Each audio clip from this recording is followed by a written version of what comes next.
نبی پاک صلی اللہ علیہ وسلم کی حدیث ہے مسلم میں طبرانی میں، حضور نے فرمایا آؤ میں تمہیں پچھلے زمانے کے ایک ایماندار نوخیز ولی اللہ کی بات سناؤں۔ پچھلے زمانے حضور نے فرمایا پچھلے زمانے میں ایک بادشاہ جادو کے زور پہ حکومت کرتا تھا۔ جادوگر بوڑھا ہو گیا تو کہنے لگا بادشاہ کوئی نوجوان میرے پاس بھیج دے، اب میں بوڑھا ہو گیا ہوں، میرا پتہ کوئی نہیں کب مر جاؤں۔ ایک نوجوان کی ڈیوٹی لگائی، بڑا زیرک سمجھدار، اپنے رعایا میں سے چن کے جو ذہین فطرت مزاج بچہ تھا وہ اس نے لگایا۔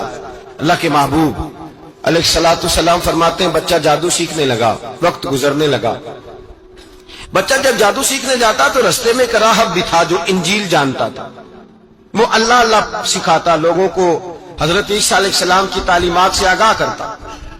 اس نے دیکھا کہ یہاں بھی لوگ اکٹھے ہیں تو وہ بچہ اس راہب کے پاس بھی اٹھنے بیٹھنے لگا۔ اب جب اس کے ساتھ اس کی گفتگو بڑھنے لگی تو اس کو باتوں میں لذت آنے لگی۔ اس نے راہب نے پوچھا کہ تو کون ہے اور کس طرح سے آیا ہے، کیا تیرا معاملہ ہے؟ اس نے کہا جی میں جادو سیکھنے جاتا ہوں، آپ کی باتیں مجھے بڑی اچھی لگتی ہیں۔ اس نے کہا دین سیکھ، جادو سیکھنے والے کافر ہو جاتے ہیں، قرآن و حدیث سیکھنے والوں کو اللہ کامل ایمان عطا فرماتا ہے۔ فرمایا یہ سیکھ۔ بچہ بیٹھنے لگا، اس کے پاس آنے لگا، باتیں دل میں گھر کرنے لگی۔ ایک وقت آیا کہ مسلمان ہو گیا، اور مسلمان کیسے ہوا؟ بچہ کہتا میں تجربہ کر کے ہوا۔ اب میں تھوڑا سا وقت جادوگر کے پاس بھی جاتا اور باقی سارا وقت وہاں بیٹھتا۔ میں ایک دن جا رہا تھا تو رستے میں اژدہا تھا، بہت بڑا سانپ تھا، رستہ روک کے کھڑا تھا۔ یہ حضور نے بیان کی حدیث۔ نبی پاک صلی اللہ علیہ وسلم فرماتے ہیں بچہ کہتا ہے کہ رستے کے اندر سانپ ہے، رستے بند ہے، لوگ چھتوں درختوں پہ چڑھے، ہراش ہے۔ کہتے چھوٹا سا روڑا میں نے اٹھایا تو میں نے کہا اللہ اگر جادوگر سچا ہے تو اسے مار دے۔ چھوٹا سا روڑا میں نے پھینکا، اژدہا کوئی نہ مرا۔ پھر چھوٹا روڑا اٹھایا، میں نے کہا اللہ اگر وہ عالم سچا ہے تو اسے مار دے۔ اب جب میں نے روڑا مارا تو اژدہا مر گیا۔ میرے اندر سے گواہی آئی نہیں دین کی باتیں سچی ہیں، نہیں قرآن کی باتیں اسلام سمجھانے کے لیے عرض کر رہا ہوں، اگرچہ اس دور میں انجیل تھی، اللہ رسول کی باتیں اچھی ہیں۔ کہتے میں مسلمان ہو گیا، اب میں نے راہب کے پاس ہی رہنا شروع کر دیا، جادوگر کے پاس چھوڑ دیا اس بچے نے آنا۔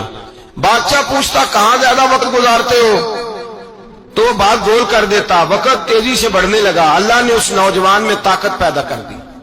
اب وہ اس کے اندر نا اللہ نے توانائی روحانیت پیدا کر دی، ابھی جوان ہے، 14-15 سال عمر ہے۔ اللہ نے اب جو بیمار بھی آتا وہ دعا کرتا تو اللہ صحت عطا کر دیتا، جو بھی آتا۔ بادشاہ کا ایک درباری تھا، بادشاہ کو پنکھا جلتا تھا، اندھا ہو گیا، کوئی ایسی تکلیف آئی کہ نابینا ہو گیا، بڑے علاج کرائے شفا نہیں ہوئی۔ کسی نے اس بچے کا پتہ بتایا کانوں میں، اس کے پاس گیا تو بچہ کہنے لگا شفا تو ہو جائے گی پر کلمہ پڑھنا پڑے گا، مسلمان ہونا پڑے گا، جس پیغمبر کا میں غلام ہوں تجھے بھی بننا پڑے گا، دین پہ عمل کرنا پڑے گا، اللہ شفا دیتا ہے۔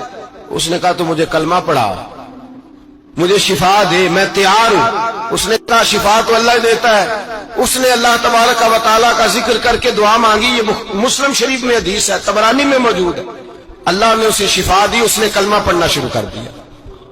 یہاں ایک نقطہ لکھا ہے ہمارے علماء نے، کہتے ہیں جب اللہ ولایت عطا کرتا ہے نا تو یہ سفید بالوں والے کا حصہ نہیں ہوتی۔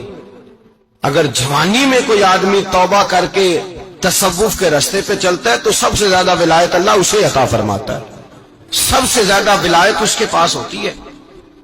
ابھی اس کے بال کالے ہیں، چڑھتی جوانی ہے، دعا کی تو اللہ نے، اور حدیث پاک میں موجود ہے کوڑے آتے تو شفا یاب ہو جاتے، اندھے آتے تو شفا یاب، برس والے آتے تو اللہ سے دے۔ جوان ہے آدمی جس کی آنکھیں ٹھیک ہوئی تھی، بادشاہ نے پوچھا کہ کیسے شفا ملی تو کہنے لگا میرے رب نے شفا دی ہے۔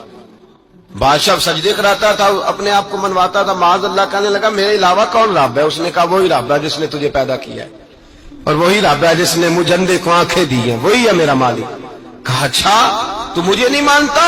کہا نہیں میں اپنے رب کو مانتا ہوں۔ بادشاہ نے اسے سزا دی، ستایا، اس نے بچے کا پتہ بتایا، پھر بچے کو بلا کے ستایا تو اس راہب کا پتہ بتایا، راہب بھی قتل ہو گیا، نابینا بھی قتل ہو گیا۔ بادشاہ نے کہا سپاہیوں سے اس بچے کو لے جاؤ اور پہاڑ کی چوٹی پہ جا کے نیچے پھینکو تاکہ مر جائے۔ بچہ پہاڑ کی چوٹی پہ گیا تو ہاتھ اٹھا کے کہنے لگا یا اللہ میرے لیے نہیں اپنے لیے، میرے لیے نہیں اپنے لیے انہیں اپنی قدرت کے جلوے دکھا، میرے لیے نہیں۔